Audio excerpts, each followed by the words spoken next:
ఆ పాటి తెలియనివాడా దుర్వాసో మహర్షి. ఈ మంత్రం ఇప్పుడు ఇచ్చి వెడితే దీనివల్ల మహాభారత కథని 2 పాయలుగా తిప్పడానికి అవకాశం ఉంటుంది. నేను మీతో మనవి చేశాను కదా, ప్రతి కదలిక యందు కనపడేది ఒకటి, కనపడకుండా వెనక నడిపించేటటువంటి పరాశక్తి ఒకరు. కాబట్టి ఇప్పుడు ఏమైందంటే ఆయన మంత్రం ఇచ్చాడు, ఆవిడ స్వీకరించాడు. ఇప్పుడు మంత్రానికి ఒక పెద్ద లక్షణం ఒకటి ఉంటుంది, అది మననాత్ త్రాయతే ఇది మంత్ర. ఆ మంత్రాన్ని స్మరిస్తుంటే అది రక్షణ చేస్తుంది. మీరు ఎప్పుడైనా ఈ మంత్రము యొక్క అనుగ్రహం చేత ఆ మంత్రాధిష్టాన దేవత ప్రసన్నమై కనపడ్డారనుకోండి, వాళ్ళకో లక్షణం ఉంటుంది, వాళ్ళు ఉత్తినే వెళ్ళిపోరు, వాళ్ళు ఏదో ఒకటి ఇవ్వకుండా వెళ్ళరు, వాళ్ళకి అదో లక్షణం దేవతలకి. మీరు మొండికేసి ఏమీ పుచ్చుకోలేదనుకోండి, ఆ మంత్రం చదివిన వాళ్ళని ఆ మంత్రం ఇచ్చిన గురువు గారిని ఇద్దరినీ శపించి పెడతారు. ఏదో ఒకటి ఇవ్వాలిగా, ఇది పుచ్చుకోలేదు కాబట్టి ఇచ్చిన వాడిని పుచ్చుకున్న వాడిని ఇద్దరినీ శపిస్తారు.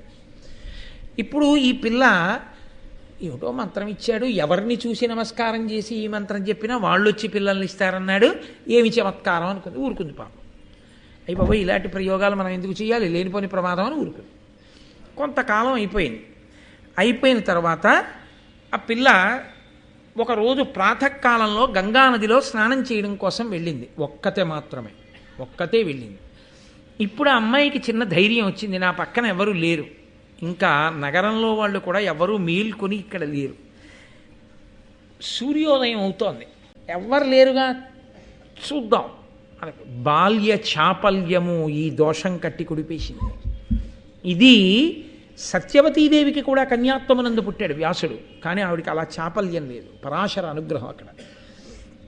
ఇక్కడ ఈవిడ ఆ సూర్యభగవానుణ్ణి చూసింది.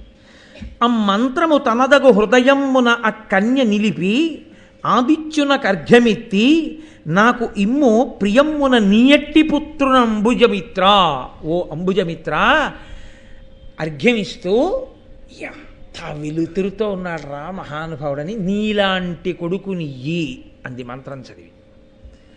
దుర్వాసో మహర్షి ఇచ్చినటువంటి మంత్రం దాని ప్రభావాన్ని అది చూపించేస్తుంది అంతే.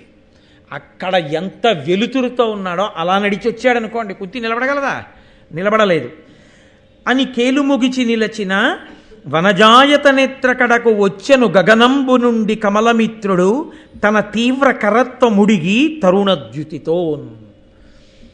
ఆమె ఇలా 2 చేతులు ముడిచి తామర మొగ్గ పెట్టినట్టుగా పెట్టి నమస్కరించి నాకు కుమారుణ్ణియే అని అడగగానే తన విశేషమైనటువంటి తేజస్సుని ఉపసంహారం చేసి తరుణమైన కాంతితో, అంటే చూడగానే అబ్బా అనిపించే కాంతితో సూర్యభగవానుడు గగనమండలం నుంచి దిగి నడిచి ఎదురుగుండా వచ్చి నిలబడ్డాడు. నిలబడి పిల్ల కుమారుణ్ణి అడిగావు కదా ఇస్తానన్నాడు. హడిలిపోయింది. అమ్మ బాబోయ్, నేను కన్యని, నాకు ఇప్పుడు ఇటువంటి కుమారుడు పుడితే ఎలా అని వెంటనే సూర్యుడితో అంది. ఎరుకలేమి చేసి ఇంతులెప్పుడు అపరాధయుతలు సపరాధలైన వారి కరుణ ఎల్లవారును రక్షింతురనుచు సూర్యునకు లతాంగి మ్రొక్కే. ఆడపిల్లని కదండి, తెలియక గబుక్కును నమస్కారం చేసి దుర్వాసో మహర్షి ఇచ్చారు కదా అని మంత్రం చెప్పాను. కానీ అయ్య బాబోయ్ నాది తప్పే, అలా చదవకూడదు, అలా మిమ్మల్ని పిలిచి పిల్లాన్ని మిమ్మల్ని అడగకూడదు, నేను తెలియక బాల్య చాపల్యంతో పిలిచేశాను, నీ చేసిన తప్పు మన్నించండి, నాకు వద్దు పిల్లాడు. ఎందుకని? ఆవిడికి పిల్లాడు కలగకూడదని కాదు ఆవిడ బాధ. ఇప్పుడు పిల్లాడు కలిగితే కన్యాగర్భం ఏమని తలెత్తుకు తిరుగుతుంది, ఆ పిల్లాడికి ఏది భవిష్యత్తు? కన్యాగర్భం మహాభారత యుద్ధాన్నే శాసనం చేసింది, ఆ పిల్లవాడి జీవితాన్ని నాశనం చేసింది, కుంతీదేవి యొక్క దుఃఖానికి హేతుభూతమైంది, ధర్మరాజంతటి వాడు వైక్లభ్యం పొందడానికి కారణమైంది. ఇన్నిటికి కారణం కన్యాగర్భం. ఇన్ని కష్టాలు పడ్డ కుంతి చివరికి ఏం పొందింది? ధర్మరాజు వల్ల శాపం పొందింది. కన్యాగర్భం కట్టి కుడుపుతుంది సుమా. ఒక్క చిన్న పొరపాటు ఇంకొకటి పర్వాలేదు, కన్యాగర్భము అత్యంత ప్రమాదకరము. అందుకే ఇది చెప్పిన జాతికి మనం వారసులం, కానీ పెళ్లి కాకముందు వ్యాలంటైన్స్ డే చేసుకునేటటువంటి సంస్కృతికి మనం వారసులం కావు. కాబట్టి ఇది పిల్లలకి నేర్పమని చెప్పాం, కానీ వ్యాలంటైన్స్ డే పెద్దవాళ్లే నేర్పి తర్వాత వచ్చేదానికి దిక్కుమాలిన ఏడుపులు ఏడవమని మన భారతం మనకి నేర్పలేదు. కాబట్టి కుంతి పరివేదన చెంది ఏను మంత్రశక్తి ఎరుగక కోరితి ఇదియు కొరగాదు నాకు గర్భమైన నా తల్లిదండ్రులు చుట్టములను నన్ను చూచి నగరే. అయ్యో నాకు తెలీదు, మంత్రశక్తి అంటే ఏమిటో కూడా నాకు తెలియక దుర్వాసో మహర్షి ఇచ్చారు కదా అని చదివేశాను. ఇప్పుడు నాకు గర్భమైతే నేను గర్భిణినై ఇంటికెడితే నా తల్లిదండ్రులు నవ్వరు, నా బంధువులు నవ్వరు, నేను నలుగురిలో నవ్వుల పాలైపోను. అందుకుని నాకు పిల్లవాడొద్దు. ఇప్పుడు వేడుకుంటోంది పిల్లలొద్దని. ఈ వేడుకుంటున్న స్థితిలో ఆయన అన్నాడు సూర్యభగవానుడు, మాకు ఒక నియమం ఉంది. ఇప్పుడు మంత్రజపం చేసి నువ్వు నన్ను పిలిచినప్పుడు నేను కనపడితే నిన్ను అనుగ్రహించి తీరవలసిందే. అది మా నియమం. అలా పోన్లే అమ్మా అని నేను వెళ్ళిపోకూడదు, అది కుదరదు అలాగా. కాబట్టి నీకు బిడ్డని ఇస్తాను. కానీ నీకేమిటి భయం? ఇప్పుడు తెలియక నిజమే మంత్రజపం చేశావు. గర్భిణివైతే కదా నువ్వు బెంగ పెట్టుకుంటున్నావు. సద్యగర్భమునందు బిడ్డని ఇస్తాను. ఇప్పుడే ఇక్కడే కుమారుడు లభిస్తాడు నీకు. కానీ నీ కన్యాత్వమునకు కూడా భంగపాటు రాదు. కాబట్టి నువ్వు వేరొకరిని వివాహం చేసుకున్న తర్వాత నీకు దోషం ఏమీ సంక్రమించదు. నీ కన్యాత్వం అలాగే ఉంటుంది. ఉండేటట్టుగా నీకు సద్యగర్భంలో బిడ్డని ఇస్తాను. అంతవరకు నేను నీకు ఉపకారం చేయగలను తప్ప నువ్వు ఒకసారి మంత్రం చదివేసిన తర్వాత, నేను వచ్చేసిన తర్వాత, దర్శనం ఇచ్చేసిన తర్వాత ఇంకా ఇప్పుడు ఆ మంత్ర ఫలితాన్ని ఇవ్వద్దు అంటే మాత్రం ఇవ్వకుండా ఆపగలగడం మంత్రాధిష్టాన దేవతగా నా పరిధిలో లేని విషయం.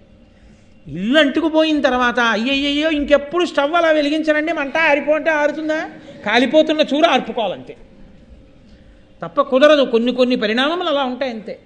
కాబట్టి సద్యగర్భంలో కుమారుణ్ణి ఇస్తానన్నాడు. ఎటువంటి వాడు పుట్టాడో తెలుసా అండి? ఇది కన్యాగర్భం కాకపోయి ఉంటే కర్ణుడి సింహాసనం మీద కూర్చుని యావత్ భూమండలాన్ని పరిపాలించవలసిన వాడు. అంతటి తేజోవంతుడు, మహాభారతం మొత్తం మీద అంతటి తేజోవంతుడై సహజంగా పుట్టుకతో అలా పుట్టాడు. సాక్షాత్తు సూర్యనారాయణుని యొక్క కుమారుడు. కానీ ఇందులోనే మళ్ళీ ఒక రహస్యం. ఇలా పుట్టేటట్టు ఎందుకు చేయాలండి దేవతలు? ఇలా పుడితే తప్ప ఈయన దుర్యోధనుడి వైపుకి వెళ్ళడం. ఈయన దుర్యోధనుడి వైపుకి వెడితే తప్ప అర్జునుడిని చంపేవాడిని నా దగ్గర ఉన్నాడని దుర్యోధనుడు నమ్మడం. దుర్యోధనుడు నమ్మితే తప్ప యుద్ధానికి రాడు. యుద్ధానికి వస్తే తప్ప దుర్యోధనుడితో వచ్చినటువంటి శత్రువులు ధర్మాన్ని పాడు చేసే వాళ్ళందరూ పాండవుల చేతిలో చావరు. కాబట్టి యుద్ధానికి వచ్చేట్టు చేయాలంటే కర్ణుడు అటువైపు ఉండేటట్టు చేయాలి. అది దైవశక్తి. కానీ భూత భవిష్యత్ వర్తమాన కాలములు ఎరిగిన దుర్వాసో మహర్షి అందుకని ఆవిడికి ఆ ఉపదేశం చేశాడు. అది ఫలించి ఇప్పుడు సలలితమైన పుట్టు కవచంబు నిసర్గజమైన కుండలంబుల యుగళంబు నొప్పగా సుపుత్రుడు కర్ణుడు పుట్టే సూర్యమండలముకు భూతలంబున బెగడంబయి దీప్తి సహస్రకంబుతో వెలుగడునా నిజద్యుతి సవిస్తరలీల వెలుంగుచుండగన్. ఆకాశంలో ఉండేటటువంటి ఆ వెలుగుల లోకం భూమి మీదకు వచ్చిందా అన్నట్లుగా మిరిసిపోతున్నటువంటి సహజమైన కవచంతో రెండు చెవులకి కుండలములతో మహానుభావుడై గొప్ప తేజోవంతుడై కర్ణుడు జన్మించాడు. వెంటనే ఆ పిల్లవాడిని చూసుకుని ఆ కుంతి ఏడిచావిడంది, ఏలా ఆ ముని నాకు ఇచ్చే ఈ మంత్రము తన కొడుకు అని ఆ పిల్లాడిని చూడగానే అబ్బా ఏమి తేజోమూర్తి, కానీ నా కొడుకు అని చెప్పుకోలేను. ఇది నా దౌర్భాగ్యం. నా కొడుకు అని చెప్పుకోలేను, నా కొడుకు కాడు అని విడిచిపెట్టి వెళ్ళిపోలేను. ఎలా? కాబట్టి ఎలా ఆ ముని నాకు ఇచ్చే ఈ మంత్రము, అసలు దుర్వాసో మహర్షి నాకు ఈ మంత్రం ఎందుకు ఇచ్చినట్టు? ఈ మంత్రశక్తియే ఎరుంగంగా వేడి ఏల పుత్రకు కోరి ఎంతయు భక్తి నిన్ను తలంచి ప్రీతి ఇనుడును నాకు నేల సద్యోగర్భమిచ్చే కుమారుడేల అప్పుడు ఉదయించే ఇంకెట్టు ఈ లోక పరివాదమే నుడిగింతు ఇంతకు ఇంతయు నెరుగరే జనులు అని ఆవిడంది.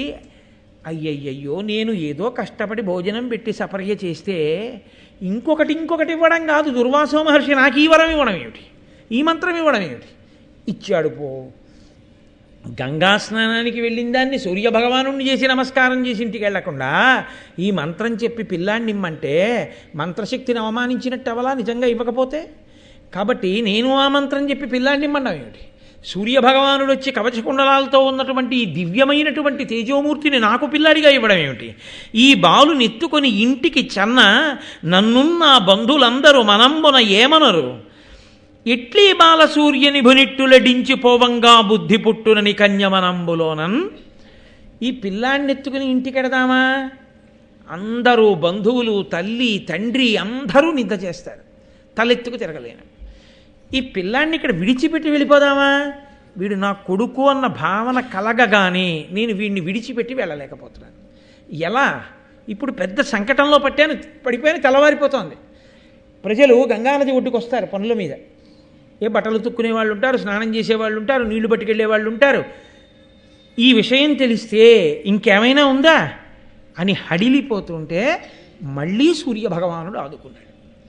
రత్నములు, బంగారము పెట్టబడినటువంటి ఒక మందసాన్ని, ఒక అందమైనటువంటి పెట్టె సూర్యభగవానుడు ఆ నది మీద వచ్చేటట్టుగా చేశాడు. ఆ నది మీద పెట్టె వచ్చింది. కుంతి విడిచిపెట్టలేక ఎవరైనా చూసేస్తారేమోనన్న తొందరలో ఇంకొక్క మాట చూసి కూడా ముద్దు పెట్టుకోలేక ఆ పిల్లవాడిని రత్నాలతో బంగారంతో ఉన్నటువంటి ఆ పెట్టెలో పెట్టి మూత పెట్టి గంగానదీ ప్రవాహంలో విడిచిపెట్టి ఇంటికి వెళ్ళిపోయాడు. విడిచిపెట్టడం అంటే పెట్టెలో విడిచిపెట్టి వెళ్ళిపోయింది, కానీ ఆవిడ మనసులో ఈ ఘాటు ఉండిపోయిందా లేదా? ఏమై ఉంటాడో అంతటి తేజోమూర్తి, నా కొడుకు ఎక్కడ పెరుగుతున్నాడో అన్న బాధ ఉండిపోయింది. ఇప్పుడు ఈ బాధ ఎలా తీరుతుంది? ఇన్ని గుణాల ఉన్న కుంతి ఒక గొప్ప వ్యక్తికి భార్య అయి ఈ మాట ఇలాంటి ఇబ్బంది లేకుండా భర్త వలన ఓ కొడుకునికి అందనుకోండి, అమ్మయ్య అప్పుడు కొడుకును వదిలేసుకున్నాను, ఇప్పుడు ఓ కొడుకు పుట్టాడని సంతోషంగా పిల్లాన్ని ఎత్తుకుని ఆడుకుని ఆ విషయాన్ని మర్చిపోతుంది. ఒక భర్త యొక్క అనునయం చేత మర్చిపోతుంది కదండి. అందుకని ఆవిడ ఖేదంతో ఇంటికి వెళ్ళిపోయింది. ఈ పెట్టె ఘనభుజుండు రాధయను దాని పతి ఒక్క సూతుడరుదించి చూచి రత్నపుంజ భరితమైన మంజసలోనున్న కొడుకు దానితోన కొనుచు వచ్చి. సూతుడు అంటే రథాన్ని నడిపేటటువంటి వాడు. ఆయన ఎందుకో ఆ నది ఒడ్డుకు వచ్చాడు. ఆ నీటి మీద వెళ్ళిపోతుంది ఆ పెట్టె. లోపల పడుకున్నటువంటి కర్ణుడి తేజస్సు చేత, బంగారము రత్నముల చేత ఆ పెట్టె కాంతులను వెదజల్లుతోంది. ఆ పెట్టెని చూసి ఆశ్చర్యపోయి అతను ఆ నదిలోకి వెళ్ళి ఆ పెట్టెని తీసుకొచ్చి పెట్టె మూత తీసి చూస్తే లోపల బంగారు రత్నాలు పిల్లవాడు కనబడ్డారు. తన భార్యకు రాధకు ఇచ్చిన అదియును గరము సంతసిల్లి కుమారుంగని చన్నులు సేపి ముదంబున బెనిచెను సుహృదులెట్టి పుణ్యమో అనగన్. ఆ తల్లి ఆ రాధ అనబడేటటువంటిది ఈ సూతుని యొక్క భార్య. ఆయన ఈ పెట్టెలో దొరికినటువంటి పిల్లాన్ని పట్టుకెళ్ళి తన భార్య అయిన రాధ చేతికిచ్చాడు. ఆవిడ ఆ పిల్లవాడిని తీసుకుని, ఎంత సంతోషమో, నా అదృష్టం, నాకు ఇలాంటి పిల్లాడు పుట్టాడు, సహజ కవచ కుండలాలతో ఉన్న పిల్లవాడు నాకు దొరికి ఆ కారణం చేత నాకు పుట్టిన పిల్లవాడితో సమానమయ్యాడని పొంగిపోయి మాతృత్వం పెళ్ళుపుకగా ఆమె ఆ పిల్లవాడికి స్తన్యమిచ్చి పెంచి పెద్ద చేసి పోషిస్తోంది. కాబట్టి కర్ణుడు పుట్టినది కుంతికి, పెరుగుతున్నది సూతపుత్రుడిగా పెరుగుతున్నాడు అక్కడ.